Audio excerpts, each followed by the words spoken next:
Hello there. So today I want to talk to you about the history of jelly. Okay, I'll come back to why in just a minute. But jelly is integral to British culinary heritage. So it took off in the late 1300s when cooks first worked out how to extract gelatin from meat and from fish swim bladders. Now in 1517, Henry VIII had sweet-shaped jellies.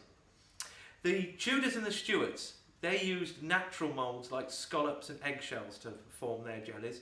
And then it was the early Georgians that first introduced decorative moulds that were made originally out of tin.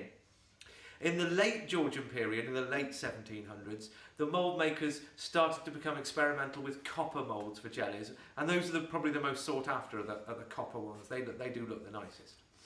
The Victorians, onwards into the Victorian period, they took it to a whole new level.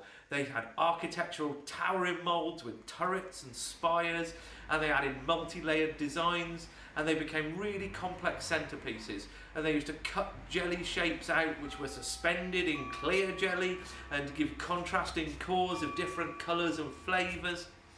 And then glazed ceramic moulds, you depicting things like rabbits and grapes and stuff, they became part of British colonial heritage and legacy in the potteries that made huge numbers of designs.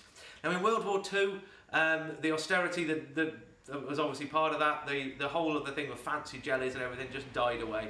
And jellies became known as the instant jellies that were flavoured that we know today. But the moulds that were used in those periods are very, very collectible, particularly as I mentioned, the copper ones.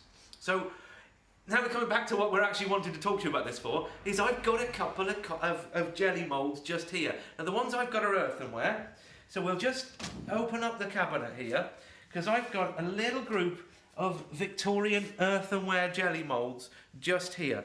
So it's quite difficult to see what they would actually look like because this is a reverse of the pattern.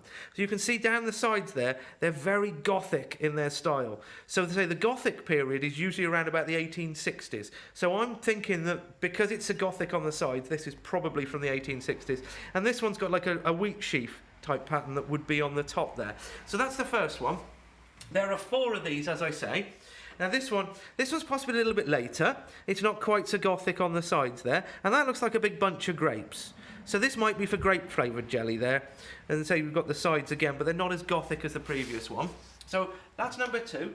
And then back we go to the Gothic period. Now this is really Gothic. Look, you've got a really Gothic design in the centre there, if I can get my fingers out the way.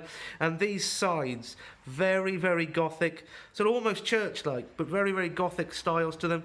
So I think that one's from the 1860s as well. And I've got one more to show you, and we're going to stay really, really Gothic for this one. So it's like the last one, but a little bit rounder.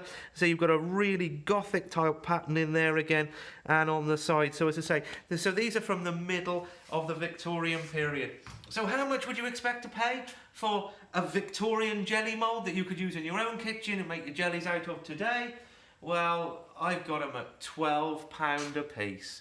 It's next to nothing, isn't it? So no great expense there. So we've got 4 lovely jelly moulds, and we've talked about the history of jelly. So hopefully we've all learned something today, because I didn't know any of that before we started. So that was a good bit of research there, and I enjoyed that and sharing that with you. Thank you very much.